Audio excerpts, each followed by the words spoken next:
আচ্ছা দাদা, তুমি এই শীতে কেন গোসল করো না?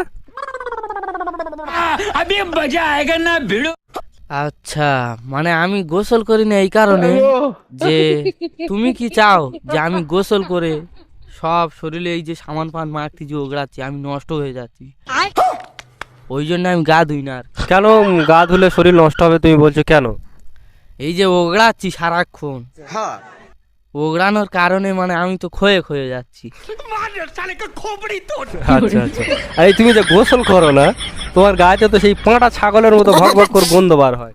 বার হয় কিন্তু বুঝতে পারি, ওই জন্য আমি আতর মাখি আর কি। আচ্ছা আচ্ছা আচ্ছা, তাহলে তোমার ধ্যান ধারণা খুব ভালো বলতে যাচ্ছ, তাই তো? অবশ্যই লোকের পাশে ওই জন্য যাই না, তাহলে ঘরে থাকেন আপনি? ঘরে থাকি চুপচাপ কম্বলের ভিতর।